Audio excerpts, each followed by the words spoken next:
Dati yun ni Timpo, 2022. Si Sara tapos si PBBM. Ngayon na nagsanib, yung parehong sinusumpa. Ang kulay sila na mismo nag-adapt. Kulay itim. Ang itim po, sumisimbolo sa luksa at sumpa. So sila na mismo mga kababayan ang sumalo sa lahat ng sumpa. Talagang isusumpa kayo ng ating mga mamamayang Filipino sa pinagagawa ninyo. Ito naman po yung bago naming product na binibenta online.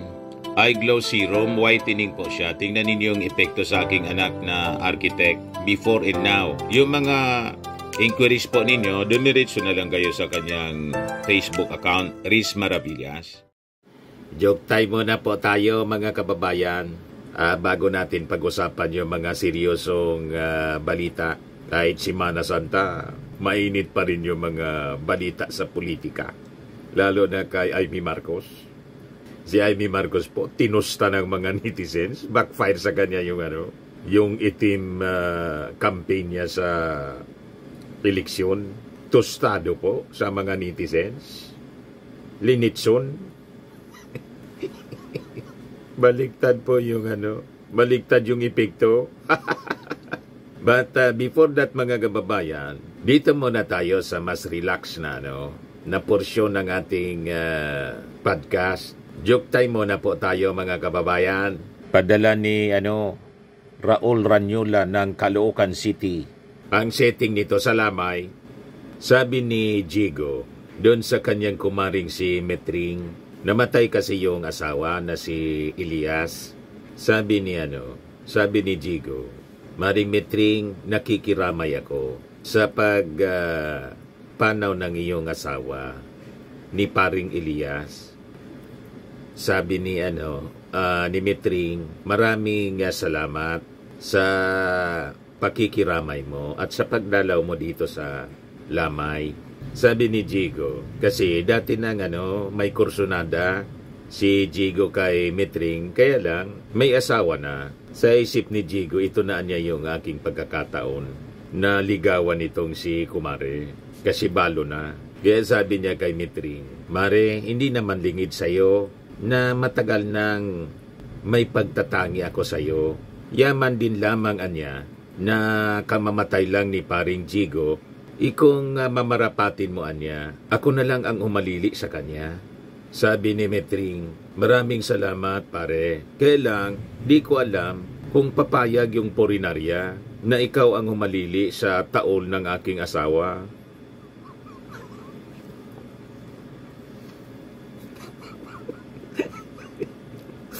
Na misunderstood po?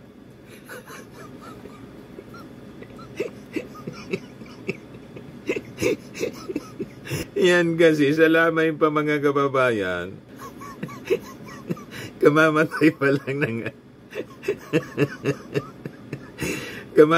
lang ng asawa. Gusto nang sumingit. Nagluluksa pa nga yung tao. Ayan tuloy, hindi naintindihan ni Metring yung panliligaw. Akala niya, gustong pumalit sa taol. Iwan ko niya kung papayag yung purinarya, ikaw ang pumasok dyan sa taol.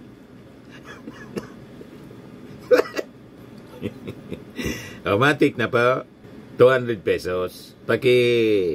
Padala mo na lang, send mo na lang sa messenger yung GCash number po ninyo.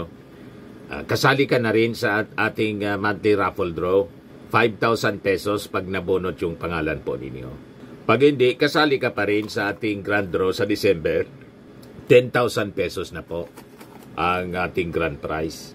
Yung mga hindi pa po nakasubscribe dito sa ating YouTube channel, click subscribe po, Bullseye News on the Go. Tapos may bago po tayong channel, YouTube channel, Life with Dan TM. Paki-subscribe din po mga kababayan. And click the notification bell para lagi po kayong updated sa mga kaganapan dito sa ating bansa.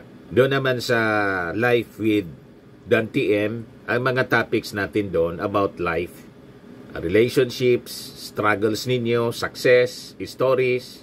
Pag-usapan po natin para gumaan ang inyong pakiramdam. Di ba? At may matutunan tayo sa ating mga experiences sa buhay. So, dito na po tayo sa ating topic kay Amy Marcos. Kinuyog po ng ng mga netizens. Tostado po. At yung kanya pong advertisement, political ads, imbis makatulong, nag-viral nga po. Kaya lang negative yung yung dating. Kasi nga po, tulad ng sinabi ng palasyo, paninira. Fake news. Yung mga pinagsasabi nila doon, mga kababayan, hindi man totoo. Yung criminality, bumaba na po yung criminality. Binalalabas nila, magulo na yung ating bansa. Yung kaguluhan, mga kababayan, ang may gawa sila. Tahimik ang bansa dahil sa kanilang ambisyon sa politika, lalo na po si Sara, yung mga Duterte, nanggulo po. Sila yung nanggugulo. At ang isa pang nanggugulo dito, yung barkada nilang bansa, yung China. You see, alam na alam yan ang ating mga kababayan. Kita ninyo? Yung Uniteam, naging Uniteam na maitim.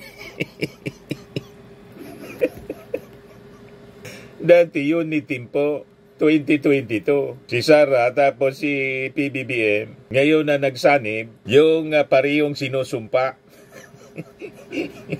Ang kulay sila na mismo nag-adapt. Kulay itim. Ang itim po, sumisimbolo sa luksa at sumpa. So sila na mismo mga kababayan ang sumalo sa lahat ng sumpa. Talagang isusumpa kayo ng ating mga mamamayang Pilipino sa pinagagawa ninyo. Di ba? Ito na nga po ang kwento mga kababayan. Uniteam, Babang Loksa, Black Sheep, netizens roast Amy Marcos for a team political ad. Backfire po. Imbis makatulong sa kanyang kandidatura, lalong nilibing. Kaya talaga po, magluloksa itong si Senator Amy Marcos, pati si Sara, kasi siguradong imbis na manalo, malamang matalo, mga kababayan. Itong si Amy Marcos, una nag-endorse sa kanya si Robin Padilla. Kunin mo ba naman? Di ba dapat nag-endorse? Yung mga politiko o political personalities na may credibility at masasabi natin, maayos yung pangalan. Si Robin Padilla po. Naalala ninyo yung nagpadungaw ng Ibong Adarna si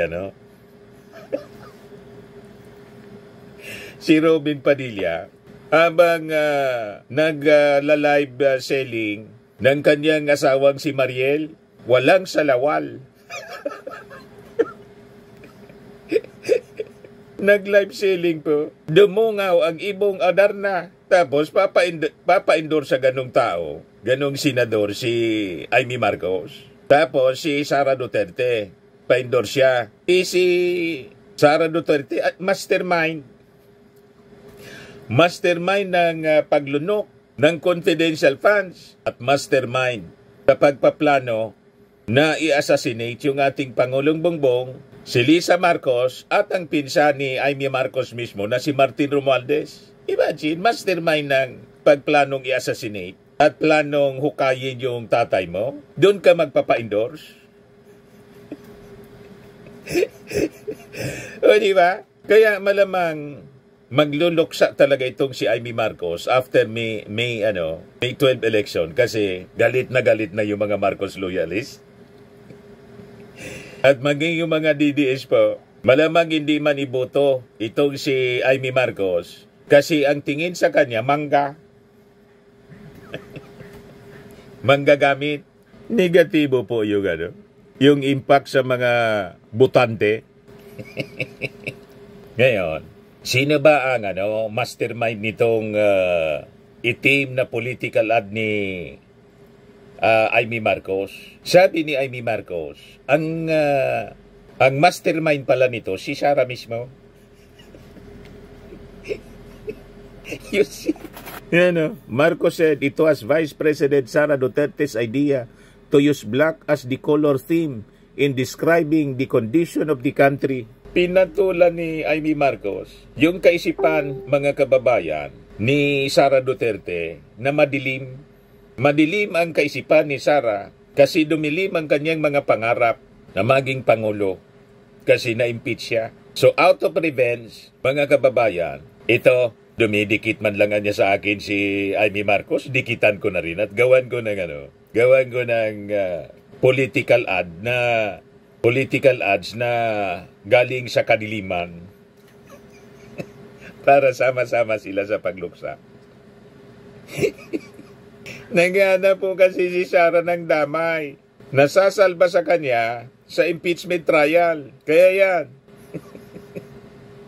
Walang mangyayari po sa kampanya na out of revenge. Yun ang gagamitin mong tool para maisulong mo yung iyong agenda. Wala yun. Talagang backfire. Ito na po ang nangyari. Kinuyog po ng mga netizens. Sabi dito, sabi ko nga, bakit nga ba itim? Siya ang nagpupumiglas na talagang kinakailangang itim. Pagkat ang sabi niya, nagluluksa ang bansa at marami ang naghihirap. Para sa kanya, luksa daw, Marcos said in a virtual press briefing kahapon po. So in the comment section, posted videos of the interview, netizen said, blood is thicker than water, even in the world of politics. Tawag dyan, ay babang luksa kay Manang Amy, one netizen said, poking fun at the senator's facial features. Yung mabang baba. Yan mga kababayan ang aking reaksyon. Baliktad nga po Hindi man blood is thicker than water ang nangyari po kay Senator Amy Marcos. Kasi po ang nangyari, pinagpalit niya sa kanyang kaibigan na nagbanta sa kanyang kapatid. Kinampian pa ang mastermind